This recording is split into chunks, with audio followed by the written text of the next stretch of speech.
बिस्मिल्लाहिर्रहमानिर्रहीम अस्सलामु अलैकुम रहमतुल्लाह। शहबाज शरीफ जो इमरान खान के ऊपर गद्दारी का मुकदमा करने और पीटीआई के ऊपर पाबंदी लगाने जा रहा था, शहबाज शरीफ को अब इस्टेब्लिशमेंट की जानिब से मना कर दिया गया है और इंतहाई अहम तरीन कॉल के ज़रिए से शहबाज शरीफ को ये मैसेज कन्वे किया गया है कि ख़बरदार, वार्निंग दे दी गई है, ख़बरदार अगर तुमने इमरान खान के ऊपर गद्दारी का मुकदमा करने और पीटीआई के ऊपर पाबंदी लगाने का सोचा भी। अब ये शहबाज शरीफ को वार्निंग क्यों दी गई? पहले तो मामला ठीक चल रहे थे और इस्टेब्लिशमेंट के अंदर ही बैठ कर ये मुलाकात हुई थी, जिसमें ये शहबाज शरीफ की गवर्नमेंट के तमाम लोग, तमाम ministers, information minister, law minister, attorney general, फिर डिफेंस मिनिस्टर और ख़ुद शहबाज शरीफ, फिर इस्टेब्लिशमेंट की जानिब से टॉप मिलिट्री कमान, वो सारी बैठी थी और वहाँ पर ये ऑप्शन डिस्कस हुए। तो नून लीग ने तो वहाँ पर बड़ा आहो नहीं आहो करते हुए, हाँ में हाँ मिलाते हुए फैसला कर लिया था कि बिल्कुल हम इमरान खान के ऊपर गद्दारी का मुकदमा और पीटीआई के ऊपर पाबंदी लगाने जा रहे हैं। और इसके लिए था तारड़ ने मंडे वाले दिन, पहला वर्किंग डे था, उसने सुबह सवेरे आके ऐलान कर दिया और पूरे पाकिस्तान क्या पूरी दुनिया के अंदर शोर मच गया कि हम इमरान खान पर गद्दारी का मुकदमा करने जा रहे हैं और दूसरा ये कि पीटीआई के ऊपर पाबंदी लगाने जा रहे हैं।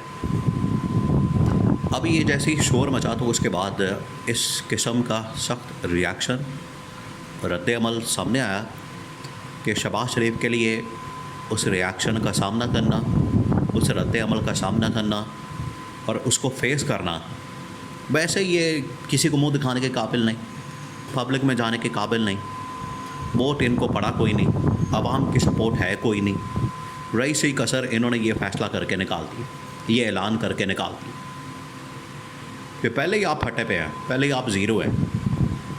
ये शरीफ ख़ानदान, ज़रदारी ख़ानदान, जिस तरीके से आवाम ने इनको मुस्तरद किया है, पहले ही फटे पे हैं, ज़ीरो पे है, आपकी कोई हैसियत औक़ात और वक़्त नहीं।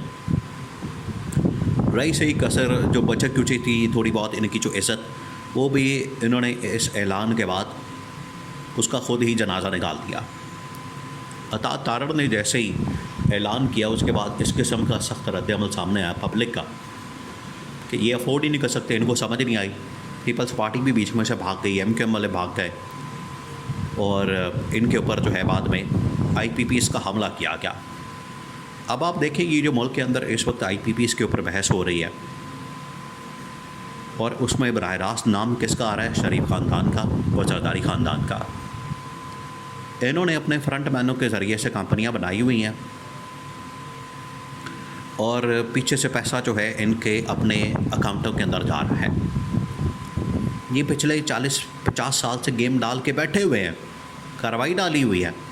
ये चाहे पाकिस्तान में बैठे हों, लंदन के अंदर बैठे हों, न्यूयॉर्क के अंदर बैठे हों या दुनिया के आखिरी कोने में जाके बैठे हों, इनके अकाउंटों के अंदर पेमेंटें जा रही हैं। ऐसी इन्होंने वारदात डाली हुई है आईपीपीएस के खाते में, आईपीपीएस के चक्कर में।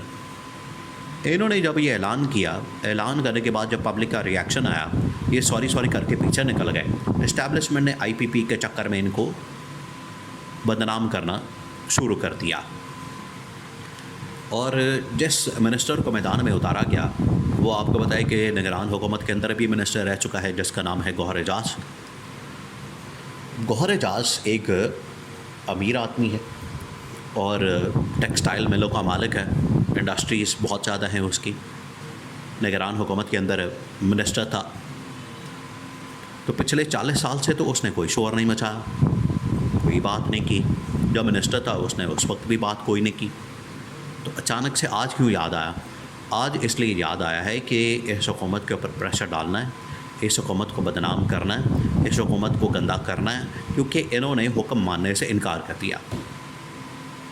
जैसे ही शहबाज शरीफ को इस बात का पता चला है कि अवाम का रिएक्शन, इतना सख्त तरीन रिएक्शन आया है, उसके बाद तो हमारे लिए इस रिएक्शन का सामना करना मुश्किल है। और ये सॉरी करके भाग के इन्होंने वादा खिलाफ़ी की। अंदर जो बैठ के जीएचक्यू के अंदर, इस्टेब्लिशमेंट के अंदर जो ये वादा करके आए, वादा खिलाफ़ी करना तो वैसे ही इनकी मिजाज के अंदर शामिल है। वादा कब इन लोगों ने पूरा किया? ये शरीफ ख़ानदान सरदारी ख़ानदान ने आज तक कभी कोई वादा पूरा किया है? ये अभी इन लोगों ने वादा किया, पुराने छोड़े। जरदारी ख़ानदान तो वैसे ही कहता है कि वादे कौन से कुरान और हदीस होते हैं, वादा कभी भी तोड़ा जा सकता है। और दूसरा ये कि ये शरीफ ख़ानदान जरदारी ख़ानदान ने अभी 6 महीने पहले जब इलेक्शन कैंपेन हो रही थी, इन्होंने 500 यूनिट फ्री देने का कौम को वादा किया और नारे लगाए, दावे किए, वादे किए। तो कोई एक बंदा खड़ा होकर पाकिस्तान में बता दे 500 यूनिट तो दूर की बात है, 1 यूनिट भी उसको फ्री मिला हो, 1 यूनिट। तो ये वादी तोड़ना, वादा खिलाफ़ी करना इनकी सरश्त के अंदर शामिल है, मिजाज के अंदर, इनकी तबीयत के अंदर, इनकी फितरत के अंदर है। तो जब अंदर बैठ के ये वादा करके आगे इस्टेब्लिशमेंट के साथ बाहर आके इन्होंने जब प्रेशर देखा पब्लिक का इतना तगड़ा किस्म का आया, ये दौड़ गए, ये सॉरी करके निकल गए। इन्होंने कहा कि अब क्या करें, ये तो हमसे संभाला नहीं जाएगा, तो वादा भी तोड़ दिया, जिसकी वजह से ये फिर IPPs का इनका खाता खोला और इनको बदनाम करना शुरू किया कि ये जो आप लोगों ने हमसे वादा किया उसके बाद उससे मुकर गए, वादा खिलाफ़ी की, और मुकरने के बाद अब ये गंदे हो रहे हैं। तो अब इनसे ना पाबंदी लगनी है, इनको अब मना कर दिया गया, आप इस चक्कर में मत पड़ें, आप ये पाबंदी लगाना, गद्दारी का मुकदमा करना, ये आप इस खेल के अंदर मत पड़ें, आप ये काम कर ही नहीं सकते, ये आप इस काबिल है ही नहीं, आप इस जोगे है ही नहीं। तो ये इस्टेब्लिशमेंट ने शहबाज शरीफ को, गवर्नमेंट को, पूरी पैराफर्नेलिया को बता दिया, ख़बरदार, अब अगर तुमने को गद्दारी का मुकदमा करने की, आर्टिकल 6 लगाने की, PTI के ऊपर पाबंदी लगाने की, 9 मई के मुकदमात की, 9 मई का वहीवला करने की कोशिश की, ख़बरदार, क्योंकि तुम्हारे इन्हीं कामों की वजह से, इन्हीं हरकतों की वजह से, इन्हीं करतूतों की वजह से पाकिस्तान आज इस स्टेज पर पहुंचा है। तुम लोगों ने पकड़ के इस्टेब्लिशमेंट को भी बदनाम कर दिया, इस्टेब्लिशमेंट को भी जलील कर दिया, सिक्योरिटी इस्टेब्लिशमेंट को जिस तरीके से इस गवर्नमेंट ने जलील किया, क्योंकि चीन के सामने बैठ के इन्होंने कह दिया कि ये तो सिक्योरिटी की जिम्मेदारी इस्टेब्लिशमेंट की है, फ़ौज की है, हमारा तो उससे कोई लेना देना नहीं। फिर फ़ौज ने खुद चाइना के साथ एक तकरीब मुनक़्क़िद करके तो मामलात दुरुस्त किया। तो आप इस हुकूमत से कभी खैर की तवक्को कर सकते हैं? नहीं कर सकते। इस वजह से कहा गया कि इनको वार्निंग दी गई, इनको कहा गया और कहा गया कि हम इमरान खान के साथ खुद पैचअप करके मामलात ठीक करके इमरान खान को मखसूस नशिस्तों के साथ साथ उसका पूरा मैंडेट वापस करके और हुकूमत दे के तो मुल्क को बहरानों से निकालेंगे।